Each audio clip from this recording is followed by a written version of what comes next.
Hello मेरे प्यारे दोस्तों, कैसे हैं आप सभी। मैं आप सभी का स्वागत करती हूं अपने गुरुजी के चैनल एसपी जाप पे।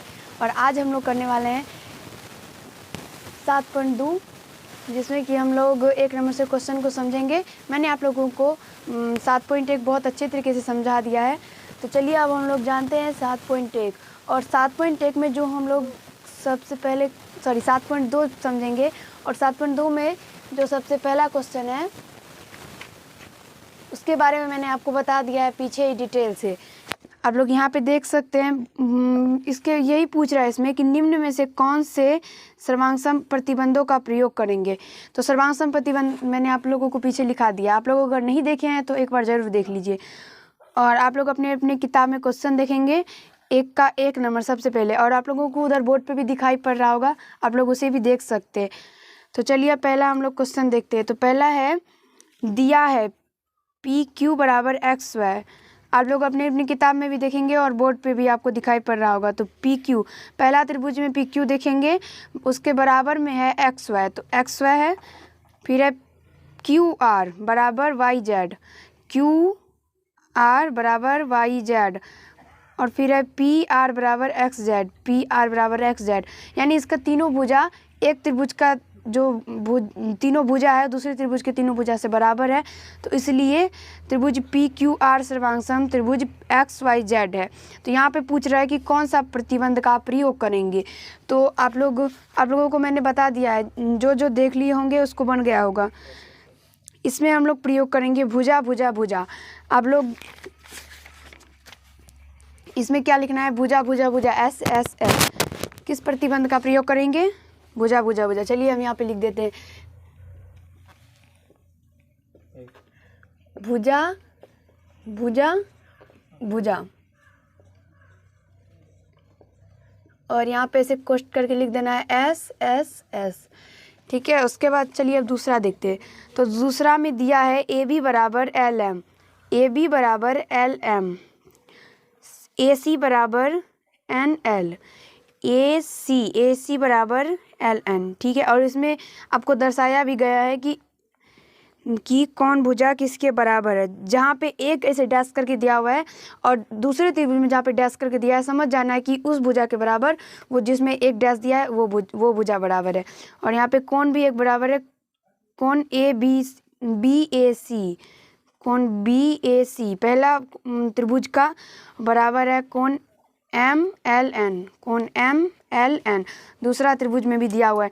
तो इसमें हमको क्या देना है, भुजा कोण भुजा, क्योंकि दो भुजा बराबर है तो इसमें दो भुजा होगा, और एक कोण बराबर है तो इसमें एक कोण होगा, यानी भुजा कोण भुजा होगा। तो चलिए यहाँ पे लिखना है हमको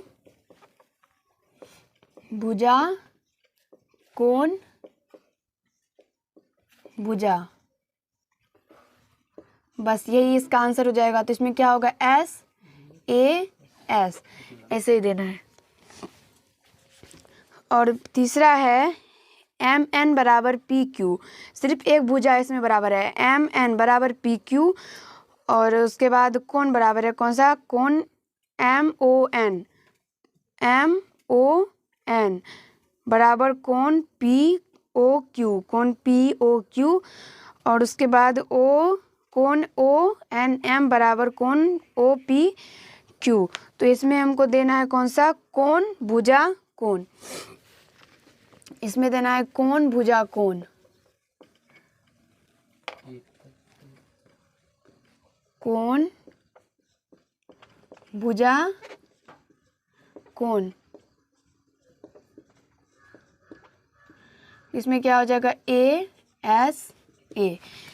आप लोग देखेंगे कि तीसरा में कि आपका एक भुजा दिया हुआ है और दो कोण है, तो इसका मतलब इसमें दो कोण होगा एक भुजा होगा, तो इसीलिए इसका क्या हो जाएगा, कोण भुजा कोण।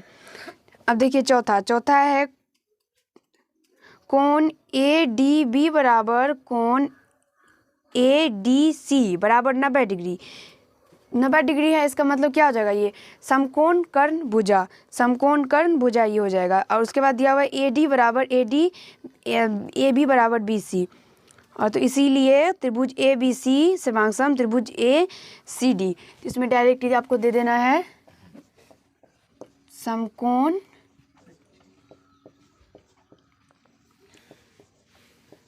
कर्ण भुजा RHS RHS। आशा करती हूँ कि आपको 1 नंबर समझ में आ गया होगा। ठीक है, अब देखिए दूसरा में है चित्र में बने दो त्रिभुज ABC और त्रिभुज DEF आपस में सर्वांग दर्शाते हैं। यहाँ पे आपका 2 त्रिभुज दिया हुआ है, आप लोग अपनी अपनी किताब में देखेंगे। यहाँ पे बोल रहा है कि दोनों त्रिभुज सर्वांग सम है, तो निम्न चरणों के लिए रिक्त स्थान में कारण भरिए। आप लोग यहाँ पे देख सकते हैं, मैंने बॉक्स पहले से ही बना रखा है। तो इसमें पहला है AC बराबर FD। अगर AC बराबर इसमें FD है तो क्यों है, इसका कारण देना है हमें। तो AC बराबर FD, इसका मतलब क्या है, इसमें लिखना है हमको इसके संगत भुजा बराबर है। इसके क्या है, संगत भुजा बराबर है। अगर AC बराबर FD है तो ये दर्शाता है कि इसका संगत भुजा बराबर है। अब दूसरा है कोण BAC बराबर कोण FDE। तो इसका क्या है, इसके संगत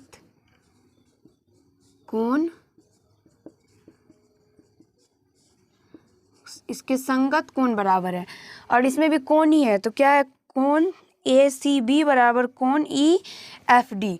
तो इसमें भी यही होगा, इसके संगत कोण बराबर है, इसके संगत कोण बराबर है,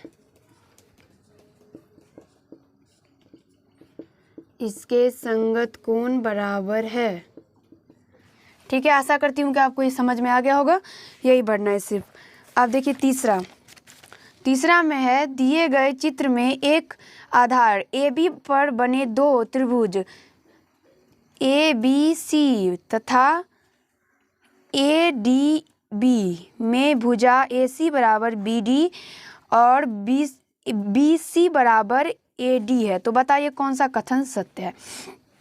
अपनी अपनी किताब में देखेंगे, यहाँ पे बगल में 3 का जो क्वेश्चन है उसमें बगल में त्रिभुज दिया हुआ है, जिसमें 2 त्रिभुज है।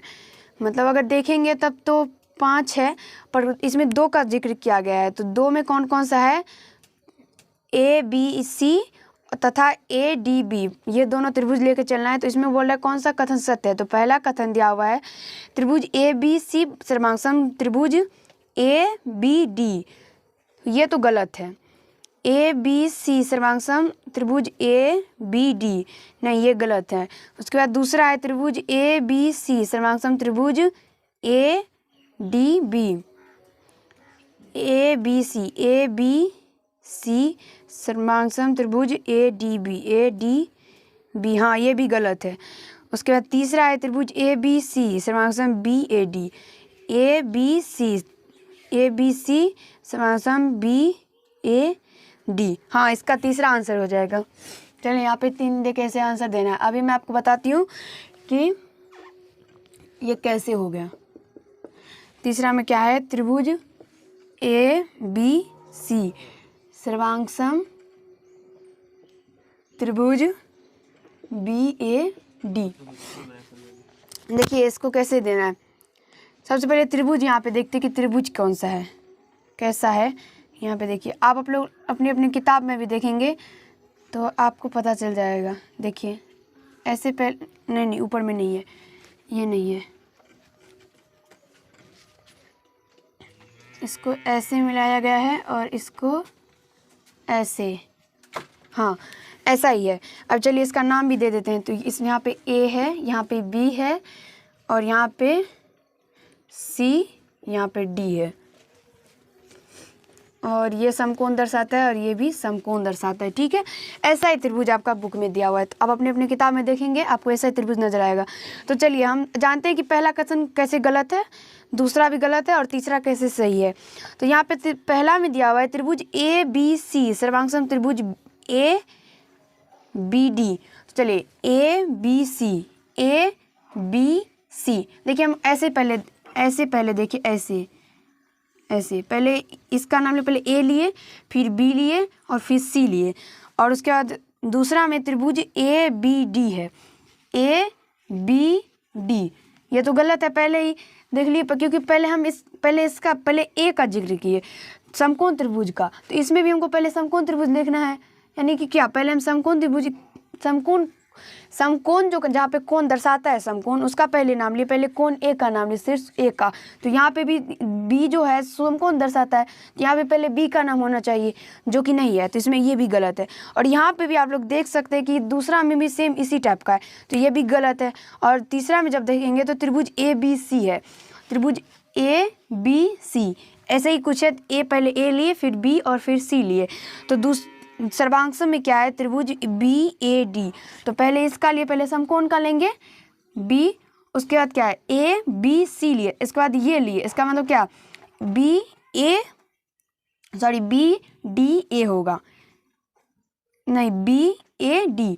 देखिए सबसे पहले क्या किए, समकोण का जो सामना वाला शीर्ष है, पहले समकोण का लिए, उसके बाद सामने वाले शीर्ष का लिए, उसके बाद ऊपर लिए, तो उसी दूसरा त्रिभुज में मिलेंगे तो इसी टाइप का सेम टू सेम लेंगे। तो इसमें पहले समकोण का ले लिए, तो पहले बी, उसके बाद सामने वाले, तो क्या ए है तो ए लेंगे, उसके बाद डी लेंगे, तो इसीलिए आपका तीसरा सही है। आपको दो जो है लगेगा कि सही है, पर वो गलत है, वो नहीं देना है, क्योंकि अगर आप देखेंगे तो इसमें आपको लगेगा कि तीनों के तीनों सत्य है, लेकिन तीनों सत्य नहीं है, सिर्फ तीसरा ही सत्य है। तो यहाँ पे तीसरा देखिए इसे सत्य दे देना है, ये तो दे दिए, उसके बाद आप सत्य भी दे दीजिए, ऐसे दी, ठीक है। आशा करती हूँ कि आपको ये समझ में आ गया होगा, और अब आप लोग सही से मारेंगे इसका सही आंसर, ठीक है।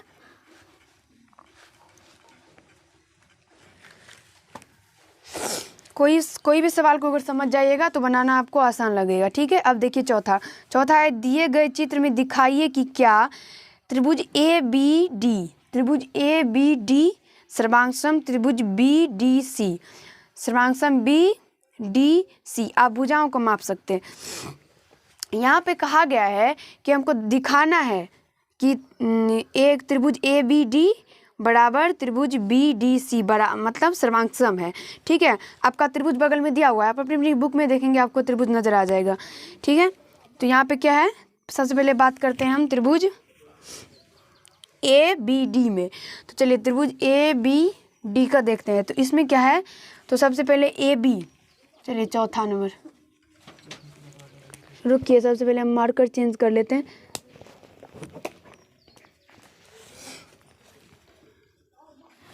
तो यहाँ पे क्या है,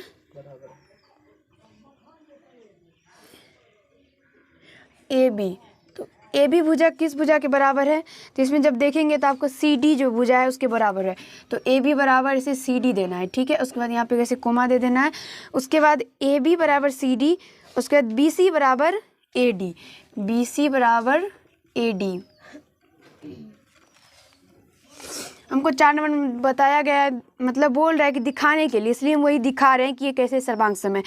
तो ए बी सी बराबर ए डी हो जाएगा, उसके बाद बी डी बराबर बी डी हो जाएगा।